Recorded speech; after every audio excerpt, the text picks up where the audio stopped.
Hi everyone, I'm Sanil Rege with PsychScene. I'm here today with Dr Neeraj Sareen, Clinical Director, Adult Mental Health at KC Hospital. He is an examiner for the essay section and the OSCEs, and he'll be sharing a number of insights today with us. So Neeraj, with the OSCE, could you outline some of the key pieces of advice for trainees in preparing for the OSCE stations, for the OSCE exam? I think if I can say three pieces of advice. One, I think really putting some preparation in prior to the exam and familiarizing themselves with the way the exam's structured and way the stations are structured. Practicing with some feedback from either the college examiners or their senior psychiatrists is usually a very helpful thing. And really also taking the same the kind of skills they have to demonstrate to practice them more in their day-to-day clinical routine is usually a very helpful approach in making these skills kind of a second nature and becoming very comfortable with it if they are examined about them in an OSCE situation. Yeah, that's a good point you make, because it is very much a slice of real life that I would think they're examining in the OSCE as well, isn't it? Yes, I mean, it is, and that's how the Royal College of Psychiatrists here structures the exam. I think it isn't supposed to be something very, very different to the day-to-day clinical situations. Actually, the stations are set up from the day-to-day clinical situations, and the people who write the situation have possibly experienced those sort of events and then use their experience to write a station. And if you feel confident in your daily work to carry out those tasks and those skills, it'll be a much easier process to when you kind of you're in an OSCE exam and that station comes up. Yeah, no, that's great advice. As an examiner, what are the most common errors that you notice that they should work on? Yeah. One of the errors that kind of recently has come up is because of the change in the standard of at which the trainees or registrars are evaluated, which is the change in the standard of becoming coming from a consultant psychiatrist point of view.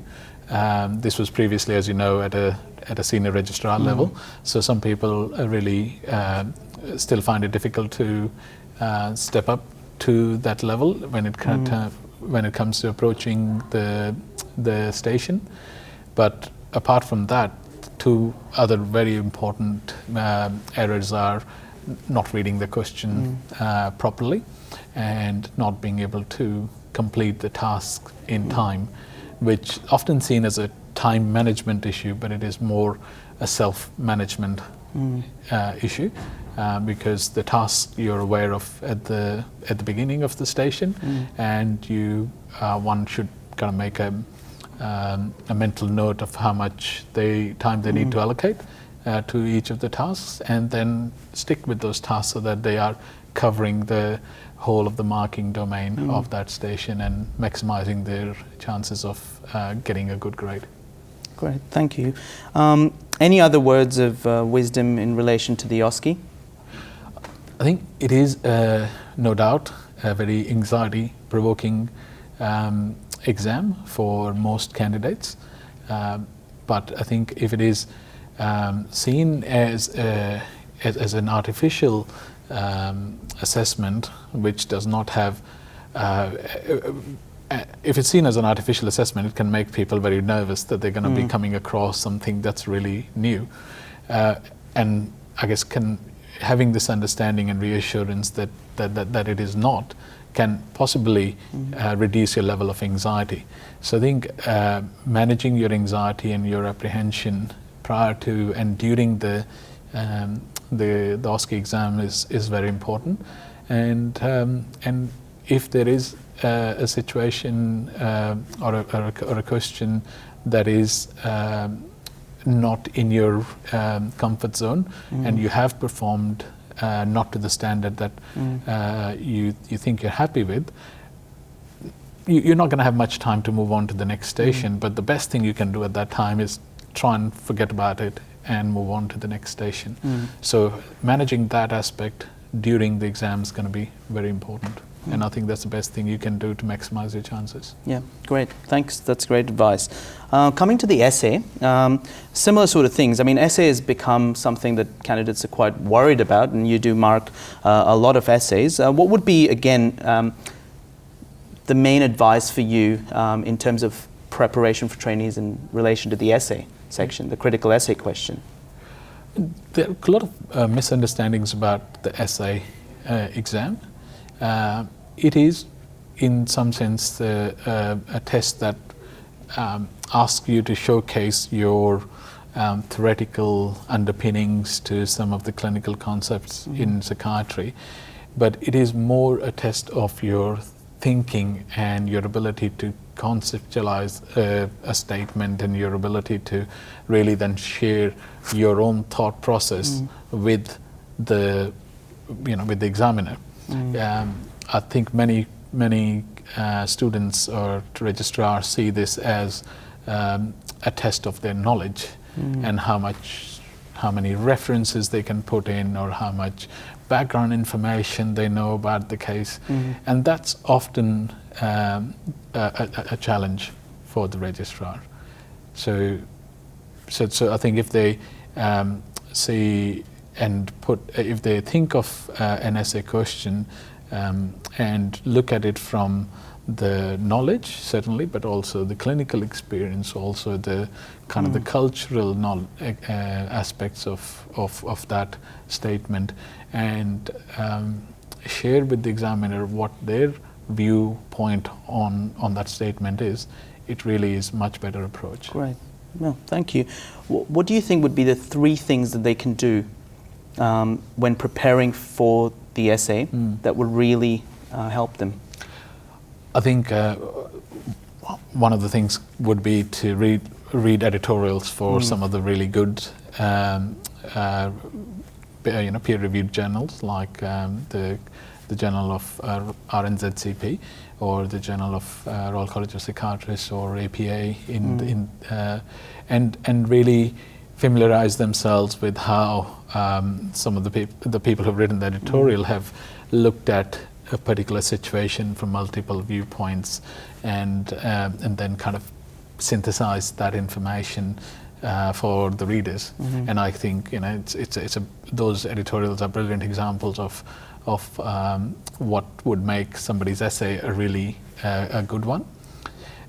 Second is to, I think, read more articles and stuff like that, and use the opportunities in their clinical supervision to have some of those discussions with their senior psychiatrists or their supervisors, and really incorporate more wisdom to their understanding of certain concepts. And I guess practice always is helpful. Seeking feedback on your approach of writing an essay, and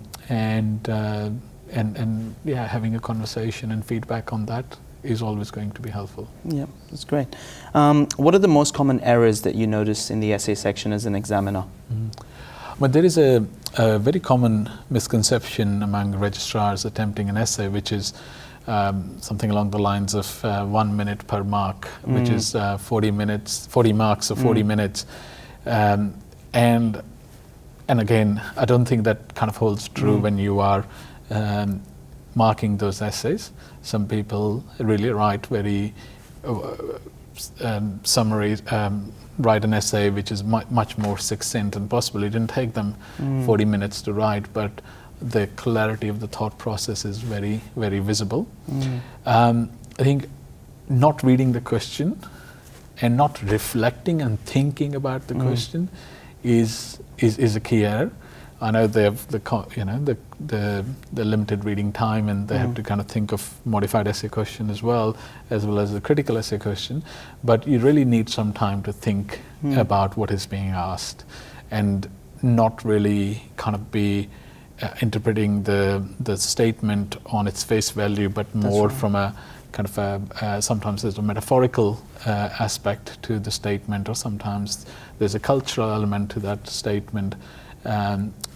So I try and spend some time to think about it in that way. Try and think about clinic situations in your training experience that in which you have encountered something along those lines, so that you can actually be constructing a very valid example of to support, or to really give your thought to support your thought process, and not take a very formulaic approach, which goes, we're going to look at it from a social perspective, a scientific perspective, and a cultural perspective, and ethical perspective. That is really off-putting for most situations. There may be a situation where it is relevant, and that should be fine. But yeah, so spend some more time understanding the question, think about it, relate it to your experience, whichever setting you've had that, and try and construct that thought process in your head before you start writing. And please write clearly. Writing over a number of pages does not really mean that it's necessarily a better essay. Right, Actually, it's something that I would think most examiners find it difficult, because you turn so many pages, you would lose the continuity of thought process over those pages. If it is kind of neatly over two pages, it's a lot better. So you can actually kind of understand the flow of the argument. So those would be kind of my advice. So there isn't sort of a specific word count or anything that is expected. It could be succinct, could be different sizes, but the clarity of thought is essentially what is the most important thing. That's what the critical essay question is. Right. It's your critical thinking that you have to really demonstrate in that exam, not your medical knowledge. Which means spending some time with that original thought, that original quote, and kind of deconstructing it. And I think you mentioned it really well. You said, not just taking it at face value, but looking at the deeper meanings is important. So that's great advice. Thank you so much. That's excellent. Any other final words of wisdom for the essay? I think not really. I think if you kind of follow through those basic principles and again manage your anxiety about it, again the reason for that to be there, that question is same for everyone. So if you make it relevant to your practice, it's much more easy essay to mark for the examiners. They can see that that you have thought through it, rather than kind of you've not dumped a lot of medical concepts on without any connection between those concepts. So that will be my final advice.